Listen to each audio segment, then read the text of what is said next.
Akbar Hossain 23 vote.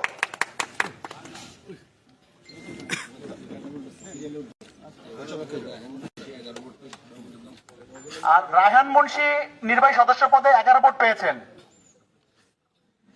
কোষাধ্যক্ষ পদে 2 জন প্রতিদ্বন্দ্বিতা করেছেন, মোহাম্মদ সেলিম রেজা ও মাসুদ পারভেজ। মোট প্রাপ্ত ভোট 30টি। এর মধ্যে মোহাম্মদ মাসুদ পারভেজ 19 ভোট পেয়ে বিজয়ী হয়েছেন। তার নিকটতম প্রতিদ্বন্দ্বী মোহাম্মদ সেলিম রেজা পেয়েছেন 11 ভোট। সাংগঠনিক সম্পাদক পদে 2 জন প্রতিদ্বন্দ্বিতা করেছিলেন, হেমন্ত বিশ্বাস ও তানভীর হাসান সৈকত। তাদের মোট ভোট 30টি। তার মধ্যে তানভীর হাসান সৈকত 24 ভোট পেয়ে প্রথম স্থান অধিকার করেছে। তার নিকটতমী প্রতিদ্বন্দ্বী হেমন্ত বিশ্বাস 6 ভোট পেয়েছেন। যুগ্ম সাধারণ সম্পাদক পদে 2 জন প্রতিদ্বন্দ্বিতা করেছিলেন, আশিক জামান অবি ও হুসাইন ইমাম সবুজ। এর মধ্যে হুসাইন ইমাম সবুজ 18 ভোট পেয়ে সে বিজয়ী হয়েছেন। তার নিকটতম প্রতিদ্বন্দ্বী আশিক জামান পেয়েছেন 12 ভোট।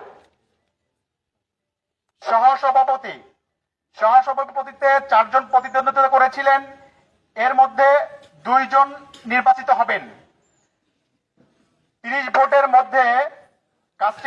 মধ্যে আব্দুল্লাহ মামুন 16 ভোট পেয়ে সে প্রথম স্থান অধিকার করেছেন।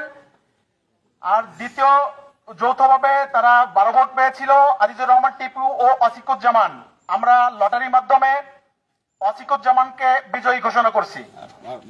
আর জয়ন্ত শিরালি তিনি পেয়েছেন 9 ভোট।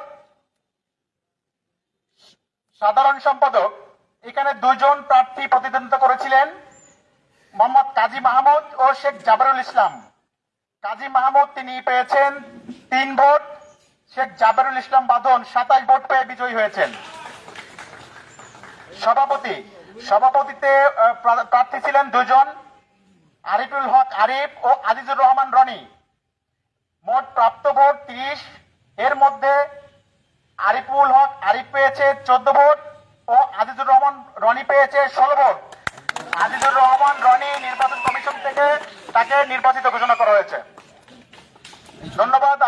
আমাদের কাছে এই ছিল এই গোপালগঞ্জ টিভি জার্নালিস্ট অ্যাসোসিয়েশন নির্বাচন কমিশনের পক্ষ থেকে ঘোষণা।